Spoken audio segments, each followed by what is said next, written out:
Hello and welcome to Unit 5. This is our last unit of the year, and this is mental and physical health. In this unit, I want to give a quick note before we start this unit.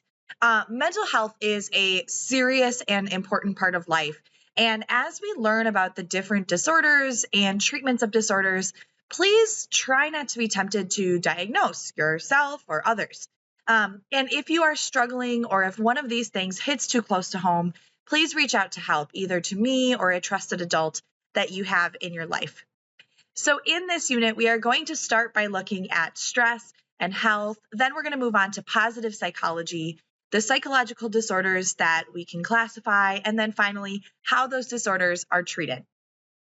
So let's go ahead and start with Lesson 5.1. This is an introduction to health psychology. By the end of this video, you should be able to answer the following questions.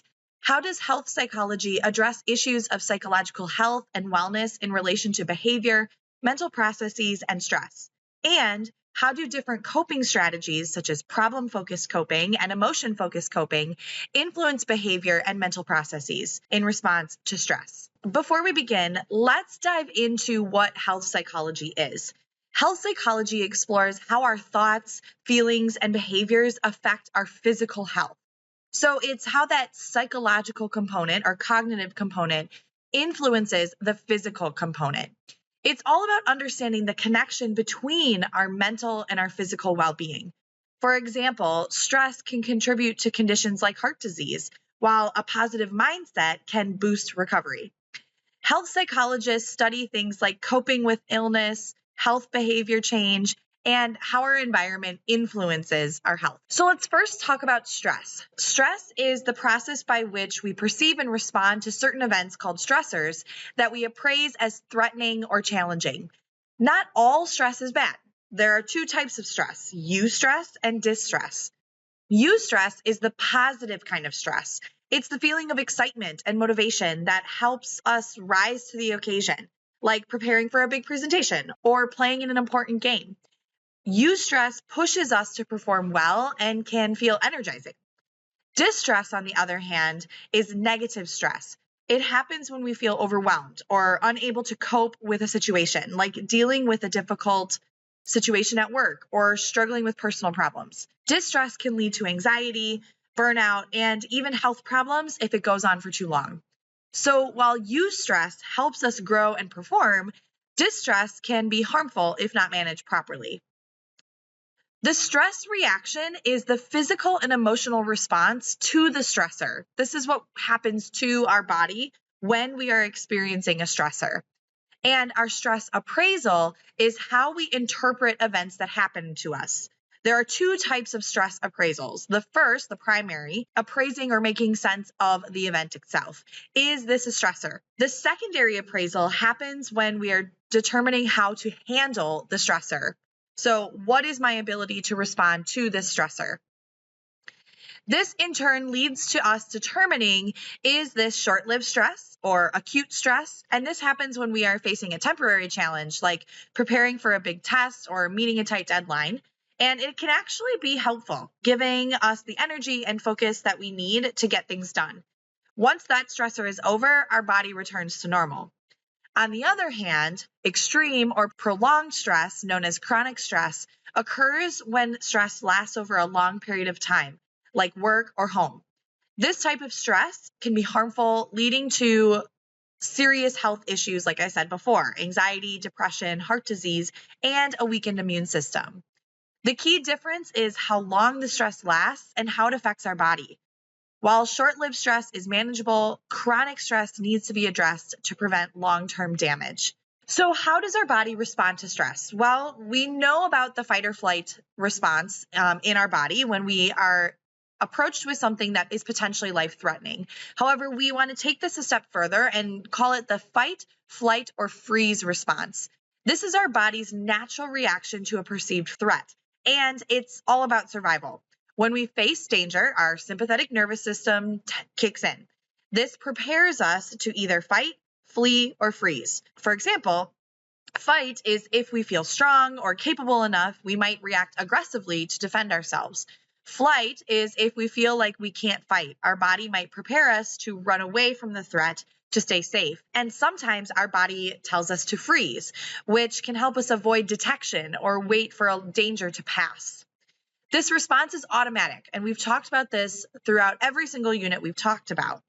It's critical to survival in the past when people were living outdoors and had threats around them every single day. While it can be helpful in life-threatening situations, in today's world, stresses are often less immediate, and the body's reaction can become overwhelming or harmful if triggered too often, because we don't often need to fight or flee in times of stress. Now, there is another response that some people use when responding to stress, and this is called the tend and befriend response. This is an alternative to the fight, flight, or freeze response. This response is especially strong in females. Tending means taking care of others, like protecting loved ones or comforting them, which helps reduce stress. Befriending involves creating close social connections, like reaching out to family or friends for support during tough times. This response is linked to the hormone oxytocin, which helps with bonding and calming us down. So while some might fight or flee in stressful situations, others might turn to others for help and comfort. Next, let's talk about the general adaptation syndrome, or GAS. This is a theory developed by Hans Seil that describes the body's response to stress in 3 stages. The first stage is the alarm response.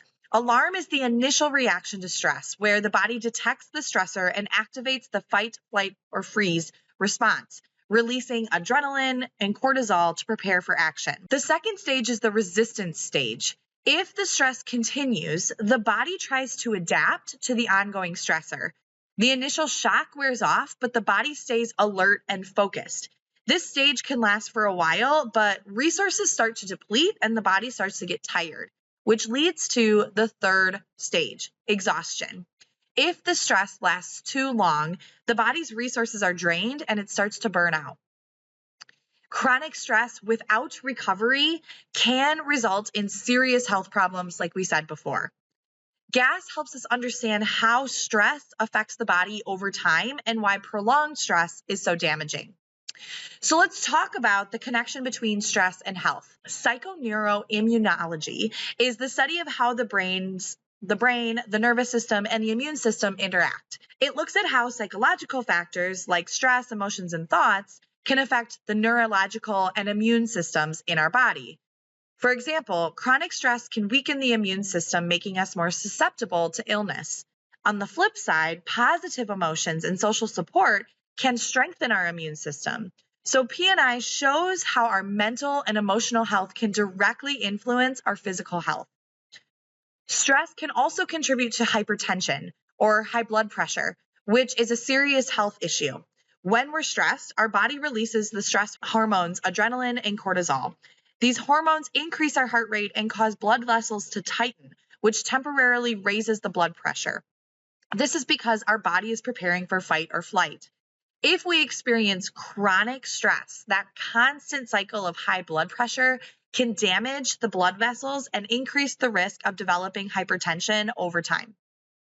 Over time, high blood pressure can lead to more serious problems like heart disease and even a stroke. So, what do we do with stress? Well, we need to learn how to cope, and coping is the process of managing and dealing with the stress that we have. It's how we handle the challenges and pressure we face. There are 2 main types of coping strategies. The first is problem-focused coping. This involves taking direct action to solve the problem causing stress. For example, if you're stressed about an upcoming exam, problem-focused coping would involve studying and preparing to reduce that stress. Emotion-focused coping, on the other hand, is when you try to manage your emotional reaction to stress rather than solving the problem itself. For example, talking to a friend for support or practicing relaxation techniques like deep breathing to calm yourself down when you're feeling overwhelmed with an upcoming test. Both types of coping can be helpful, depending on the situation, but using the right strategy at the right time is the key to reducing stress effectively. Our feelings of personal control, our optimistic outlook, our sense of humor, and our supportive connections all influence our ability to cope successfully. Our sense of personal control is our belief that we can influence events in our life, and this has a big impact on how we handle stress and our overall health. When we feel in control, we're generally less stressed and healthier. But when we feel helpless, stress can become overwhelming. An example of this is learned helplessness. And this occurs when we repeatedly face situations where we have no control. So we stop trying to change our circumstances, which can increase stress and harm our health. People with an internal locus of control believe that they control their own destiny. This mindset helps reduce stress because they feel empowered or in control to make changes and solve problems. On the other hand, those people with an external locus of control believe that outside forces like luck or other people control what happens to them. This can increase stress because they feel powerless to influence their lives. In general, having a sense of control, especially an internal locus of control, can help reduce our stress and improve health by encouraging proactive behaviors and resilience. Catharsis is the idea that expressing strong emotions like anger or frustration can reduce stress and lead to emotional release. It's based on the belief that letting out these feelings helps clear out that emotional tension. For example, have you ever gone home and screamed into a pillow? Research shows that while catharsis may provide temporary relief, it doesn't always reduce stress long term and can sometimes even make feelings feel more intense. On the other hand, meditation is a stress management technique where you focus your mind to achieve relaxation and mental clarity. Practices like mindfulness meditation or deep breathing help calm the mind and the body and return the body back to homeostasis. This reduces hormones like cortisol and adrenaline. Regular meditation has been shown to lower stress, improve health, and even boost our immune system, making it a healthier, more effective way to cope with stress in the long run.